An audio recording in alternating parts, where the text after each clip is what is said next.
बिहार एक ऐसा स्टेट जहां गुरु गोविंद सिंह जी से लेकर फेमस मैथमेटिशियन आर्यभट्ट तक का जन्म हुआ। फर्स्ट प्रेसिडेंट श्री राजेंद्र प्रसाद भी बिहार से थे। यहाँ मौजूद नालंदा यूनिवर्सिटी पूरे वर्ल्ड की पहली रेसिडेंशियल यूनिवर्सिटी थी, जहाँ China, Korea, Japan and even Sri Lanka के स्टूडेंट्स ने पढ़ाई की है और गौतम बुद्धा को भी यहीं से एनलाइटमेंट मिली थी। लेकिन इतनी रिच हिस्ट्री होने के बावजूद आज बिहार को लोएस्ट लिटरेसी रेट, अनएम्प्लॉयमेंट और गुंडा राज के लिए जाना जाता है। पर ऐसा क्यों, जानते हैं इस वीडियो में। देखो, अगर एक स्टेट पीछे है तो इसमें वहाँ के सरकार का बड़ा हाथ होता है। इसीलिए अब हमारे वीडियो में एंट्री होगी लालू यादव की, जिनका बिहार के इस हालत के पीछे बड़ा योगदान है। साल था 1990, जब लालू यादव ने खुद को यादव कम्युनिटी के लीडर के तौर पर एस्टैब्लिश कर लिया था और ये कम्युनिटी बिहार के 11.7% लोगों की थी। लालू यादव का कहना था कि उन्हें विकास नहीं बल्कि सम्मान चाहिए और इसी स्टेटमेंट पर वो बिहार के चीफ मिनिस्टर भी बन गए। जिसके बाद उन्होंने बैकवर्ड कास्ट के लिए काफी स्कीम्स निकाली तो थी, लेकिन वो कुछ समय के बाद बंद हो गई, क्योंकि लालू यादव का मेन मुद्दा बिहार को सुधारने का नहीं बल्कि खुद का साम्राज्य बनाने का था। लालू यादव के समय को जंगल राज का नाम दिया गया, क्योंकि उस वक्त बिहार को गुंडे चलाते थे।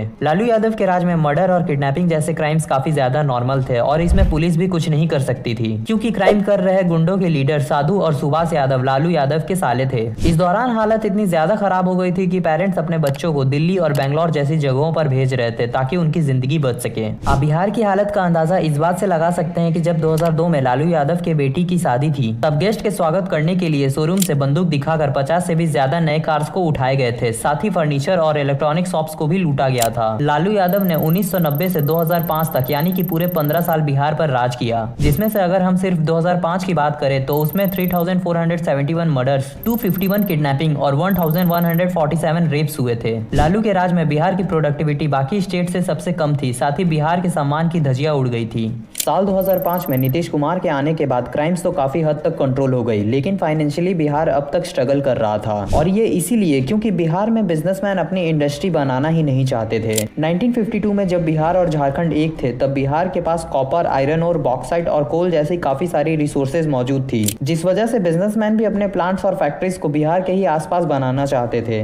लेकिन रॉ मटेरियल्स को मुंबई, कोलकाता और गुजरात जैसे स्टेट्स में ट्रांसपोर्ट करना काफी महंगा था। लेकिन फिर भारत सरकार ने 1952 में फ्रेट इक्विलाइजेशन पॉलिसी को इंट्रोड्यूस किया, जिसका एम ये था कि भारत में चाहे कहीं भी इंडस्ट्रीज हो, उन्हें एक ही कॉस्ट पर रॉ मटेरियल्स मिलेंगी, साथ ही उनके ट्रांसपोर्ट के लिए सब्सिडी की फैसिलिटी भी होगी। इस पॉलिसी के आने के बाद बिजनेसमैन अपने इंडस्ट्री को कोस्टल रीजन जैसे गुजरात, महाराष्ट्र और वेस्ट बंगाल में बनाना चाहते थे, ताकि उन्हें इम्पोर्ट एक्सपोर्ट में भी सुविधा हो सके। बिहार में वैसे भी एक तरफ ग्रोथ नहीं हो रही थी, लेकिन साल 2000 में झारखंड से अलग होने के बाद बिहार की इकोनॉमी पूरी तरह से गिर गई, क्योंकि जितने भी रिसोर्सेज थे वो बंटवारे के बाद झारखंड में चले गए थे, जिस वजह से एग्रीकल्चर ही अब उनकी एकमात्र सोर्स ऑफ इनकम बन गई थी। अब क्योंकि बिहार के लोगों को एग्रीकल्चर के अलावा कमाने का और कोई जरिया नहीं मिला, इसीलिए वो लोग मुंबई, दिल्ली, हरियाणा और गुजरात जैसी जगहों पर काम की तलाश में जाने लगे। मोस्टली बिहारी माइग्रेंट्स अनएजुकेटेड होने के कारण और जॉब्स ही करते थे, लेकिन वो अपने हार्डवर्किंग नेचर के चलते दूसरे स्टेट में बड़े आराम से सर्वाइव कर लेते थे। पर इस वजह से बड़े शहरों के लोकल वर्कर्स को काफी प्रॉब्लम होने लगी, क्योंकि जहां उन लोगों को पर डे 750 रुपए मिलते थे, वहीं बिहारी माइग्रेंट 300 से 400 रुपए में ही काम करने के लिए रेडी हो जाते थे। महाराष्ट्र में बिहारी और लोकल वर्कर्स के बीच कंपटीशन को खत्म करने के लिए कई बार माइग्रेंट्स को मारा पीटा जाता, उन पर उल्टे सीधे कमेंट्स पास किए जाते, साथ ही उनके दुकान को भी जबरदस्ती बंद करवा दिया जाता था।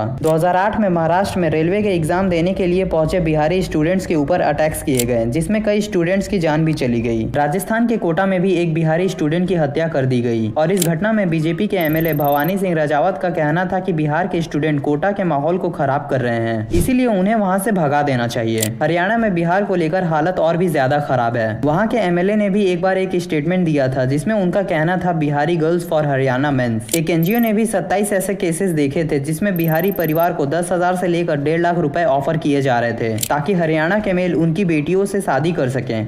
भारत में हर एक राज्य का अपना एक स्टीरियोटाइप बना हुआ है। फॉर एग्जाम्पल, हर गुजराती आदमी बिजनेसमैन होता है। चेन्नई में लोग सुबह शाम सिर्फ इडली डोसा ही खाते हैं और पंजाबी अक्सर सरसों की खेत में बल्ले बल्ले करते हैं। लेकिन बिहार का नाम सुनते ही लोगों के दिमाग में अनएजुकेटेड, अनहाइजेनिक, अनडेवलप्ड और अनकल्चर्ड स्टेट आता है। दिल्ली में तो बिहारीज अपने आइडेंटिटी को छुपाते हैं, क्योंकि वहाँ बिहारी शब्द एक गाली के तौर पर इस्तेमाल किया जाता है। दूसरे राज्य में एक बिहारी 100 बीमारी बोलकर सरकार तो वोट ले लेती है, लेकिन ऐसे स्टेटमेंट के बाद उस पर्टिकुलर जगह पर रह रहे बिहारी शख्स को काफी प्रॉब्लम होती है, क्योंकि सबको यही लगता है कि अगर कोई क्राइम हो रही है तो उसके पीछे एक बिहारी का ही हाथ है। बिहार के ऐसे परसेप्शन के पीछे सरकार के साथ भोजपुरी फिल्म इंडस्ट्री भी जिम्मेदार है, जहाँ पहले की भोजपुरी फिल्मों में गाँव के लोगों के प्रॉब्लम्स और सोशल इश्यूज के बारे में बताया जाता था, वहीं आज भोजपुरी इंडस्ट्री की हालत ऐसी है कि अधिकतर फिल्मों में डबल मीनिंग वाले जोक्स और अश्लीलता दिखाई जाती है। एक तरफ दुनिया CGI और VFX की बात कर रही है, वहीं भोजपुरी इंडस्ट्री में रिमोट से लहंगा उठाया जा रहा है और ये एकमात्र ऐसी इंडस्ट्री है जहां आपको हर एक कलर पर गाना मिल जाएगा। एक वक्त पर लोग साउथ इंडियन मूवीज का भी मजाक बनाते थे, लेकिन समय के साथ उन्होंने अपने कंटेंट को इस कदर बदला कि आज उनकी मूवीज वर्ल्ड फेमस होती हैं। साथ ही वो फिल्मों के जरिए अपने कल्चर को दिखाने में भी पीछे नहीं हटते। लेकिन भोजपुरी इंडस्ट्री आज भी पूरे तरीके से साड़ी और लहंगे पर ही टिकी हुई है। गैंग्स ऑफ वासेपुर और मिर्जापुर जैसी सीरीज ने भी बिहार और यूपी को इंट्रोड्यूस करते हुए वल्गैरिटी और कट्टा बंदूक ही दिखाया है, जिससे सभी को लगता है कि ये स्टेट अपने क्राइम के लिए ही जाना जाता है। बिहार के वल्गर कंटेंट के पीछे वहाँ के डायरेक्टर से ज्यादा पब्लिक की गलती है, क्योंकि वो ऐसे मूवीज को सपोर्ट करते हैं। वहाँ के फिल्म मेकर्स का भी कहना है कि अगर वो अच्छी साफ सुथरी फिल्म बनाएंगे तो उसे कोई नहीं देखेगा। आप किसी ऑर्केस्ट्रा वीडियो से पब्लिक की एक्साइटमेंट का पता लगा ही सकते हैं। इसीलिए इस डिमांड को देखते हुए फिल्म मेकर्स भी ऐसी थर्ड क्लास मूवीज बनाते हैं जो वहाँ के कुछ लोगों को तो अच्छी लगती है, लेकिन इससे बिहार की इमेज खराब हो रही है। आज भी एक बिहारी इंसान इस बात पर गर्व करता है कि उनके स्टेट से सबसे ज्यादा IAS और IPS ऑफिसर्स निकलते हैं, और हो भी क्यों ना, क्योंकि वहाँ प्राइवेट इंडस्ट्रीज है ही नहीं, जिस वजह से यूथ के पास सरकारी नौकरी की तैयारी के अलावा कुछ और ऑप्शन नहीं बचता। इन सब में दहेज प्रथा भी फ्यूल का काम करती है, क्योंकि जिसकी जितनी अच्छी पोस्ट रहेगी उसे उतना ज्यादा दहेज दिया जाएगा। बिहार में जो गिने चुने कैंडिडेट एग्जाम क्लियर कर लेते हैं उनकी जिंदगी तो बन जाती है, लेकिन जो कैंडिडेट्स फेल होते हैं उन्हें भी आखिरकार दूसरे स्टेट में जॉब की तलाश में जाना पड़ता है। यहाँ सरकार को बिहार के इंडस्ट्रियलाइजेशन पर ध्यान देना चाहिए, क्योंकि अगर प्राइवेट कंपनीज होंगी तो वो बिहार के ओवरऑल डेवलपमेंट में हेल्प करेंगी, और फिर अपने ही स्टेट में काम मिल जाने पर एक बिहारी इंसान को छठ पूजा में किसी और स्टेट से अपने घर जाने के लिए तरसना नहीं पड़ेगा। और जो सरकार कोस्ट लाइन का बहाना देती है तो उन्हें दिल्ली और पंजाब जैसी राज्यों पर ध्यान देना चाहिए, क्योंकि ये भी बिहार के तरह लैंडलॉक होने के बावजूद प्राइवेट कंपनीज की पसंद बने हुए हैं।